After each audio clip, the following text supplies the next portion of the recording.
Halo, apa kabar teman-teman? Baru saja selesai partai di ronde 11 FIDE kandidat, yaitu turnamen yang akan menghasilkan penantang untuk juara dunia saat ini, Magnus Carlsen, dan nanti yang juara di FIDE kandidat akan melawan Carlsen untuk kembali melakukan perebutan juara dunia catur. Dan saat ini saya akan membahas partai antara Caruana Fabiano dengan Anies Giri. Dan Anies Giri 2 hari ini sangat on fire ya. Langsung saja kita cek ke partainya. Fabiano memegang buah putih dan Anies Giri memegang buah hitam. Memainkan pertahanan Sicilian defense, varian Taimanov. Kita lihat ini masih teori. Gajah E2, D6, Menteri D3, Gajah D7, F4, E5, langsung dijawab oleh Anies Giri supaya mengaktifkan buahnya. Dimakan dengan B kali C6 untuk menahan petak di D5 agar kuda tidak bisa ke D5. Dia menjawab dengan rokade, dimakan pion F4, makan lagi oleh Caruana. Gajah E6, Menteri D3, mengancam dengan tujuan gajah ke H6. Langsung dijawab oleh Anies Giri kuda D7 dengan tujuan ketika gajah H6, gajah F6. Benteng D1, Fabiano Caruana dijawab benteng E8. Ketika Caruana akan memakan gajah kali D6, akan dijawab gajah kali D6 atau dengan Menteri B6, skak, sekaligus mengancam pion di B2.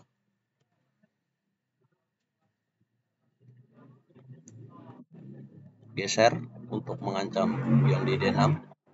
Dijawab Menteri B8 dengan tujuan mengancam pion di B2.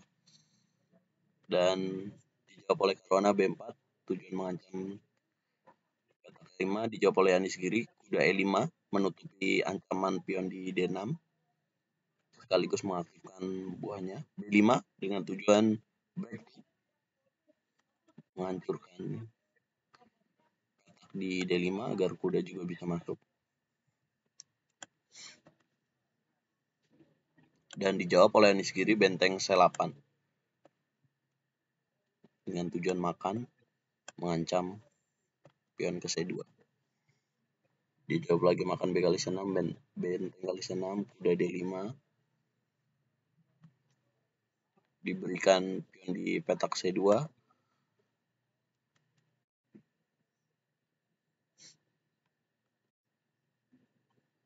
F8, C3. Benteng A C8 dengan tujuan makan, dan setelah ini makan C3. Dan di sini hilang ancaman di petak G7-nya ya, karena Menteri F8 ini sangat strong menjaga petak di G7. Benteng C1, kuda G6. Tidak mau. Fabiano Caruana, gajah D2. Gajah H4 dengan tujuan menghindarkan Menteri dari ancaman pion di D6. Nggak mau lama-lama diganggu. Jalan Menteri E3 dengan tujuan mengancam ke petak ke-7, ditutup oleh benteng T5, T4, H6 dengan tujuan mengancam gajah ke G5. Menteri B3, gajah G5 diadu, dimakan. Karena gajahnya Fabiano Caruana ini sangat bahaya ya, bisa kesini sangat aktif, dan dengan seperti ini Fabiano Caruana tidak lagi punya serangan, tidak ada buah yang cukup bahaya di sini. Menteri G3 dijaga Menteri D8 dan dijawab oleh Anies Giri gajah kali D5. Dan disinilah serangan dari Anies Giri mulai aktif. Kuda F4 mengancam gajah di E2. F2, benteng C7, benteng D4, Menteri E8 mengancam gajah F3. Diberikan pion di C4-nya dikasih ya setelah dia memutuskan jalan gajah F3.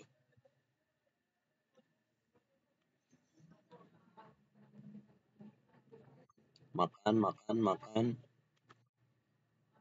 Tapi Caruana juga mendapat pion di A7 dan di sini Anies Giri menjalankan benteng A4. Sebenarnya untuk posisinya ini masih seimbang ya teman-teman. Tapi di sini kurang setuju dari engine ini.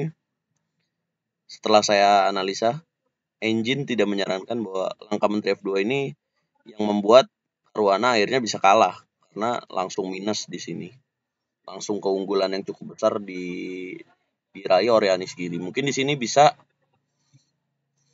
pembahasannya Menteri ke C7 ketika benteng kali A3, kemudian Anies Giri bisa H4, dan ketika makan benteng kali F3, makan lagi G kali F3, Menteri E2, ada ancaman Menteri C8, remis karena tidak bisa maju, ada ancaman Menteri kali. Kalau mundur, skak lagi C8. Kalau mundur, maka hilang ancaman skak matinya.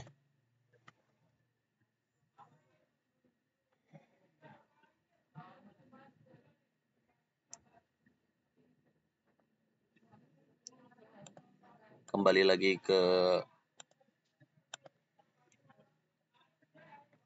sebelumnya.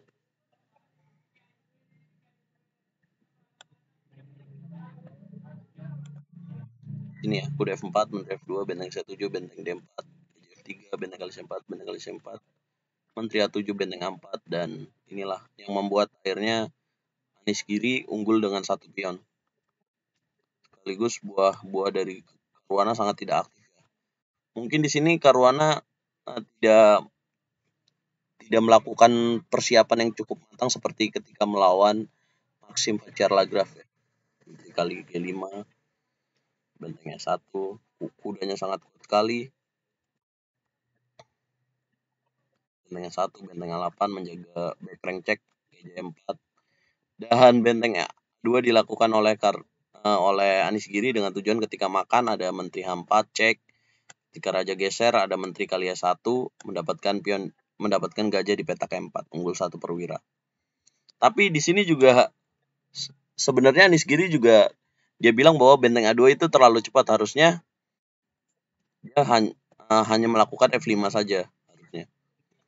Ketika benteng A2 kemudian dijawab oleh Fabiano Caruana benteng B1 dengan tujuan ketika Anies Giri makan menteri ada skak mati di sana coy. Karena dia akhirnya mutusin untuk balik lagi. Caruana tidak mendapatkan ide, bentengnya 1. Balik lagi dijawab F5. Raja F7 dengan tujuan benteng ke H1. Ketika Raja geser ada ancaman skak ster coy. Benteng E3 menjaga petak H3, benteng H3 tidak mau, dan disinilah menyerah Fabiano Caruana karena ketika dimakan oleh menteri bentengnya jatuh cuy. Dan ketika dia melakukan dengan benteng ke G3 ada skak di C1, kalau dia makan ada ancaman mati di petak pojok di H1. Kalau dia tutup pakai menteri ada ancaman skak ster coy, benteng H1, menterinya jatuh dan jatuh lagi gajahnya. Situlah. Jadi rekapnya tadi ketika Fabiano Caruana di sini, ini momen krusialnya tuh di sini, krusial momennya. Ketika Anies Giri benteng A4 harusnya Caruana bisa jalan menteri ke C7 dan ketika dimakan H4 dan menterinya tidak bisa jalan ketika dia makan kayak tadi itu ada ancaman draw dengan skak di petak terakhir, kemudian menteri ke F5. Seperti itu teman-teman. Dan ini pembukaannya namanya Sicilian Taimanov ya. Dengan hasil kemenangan ini Anies Giri sekarang berada di peringkat kedua karena Jan Nepomniachtchi juga memenangkan pertandingannya. Nanti kita akan bahas pertandingan Nempo Miyachi. Kalau kalian suka dengan pertandingan ini, support channel RL Chess dengan cara like, share, and subscribe. Thank you teman-teman.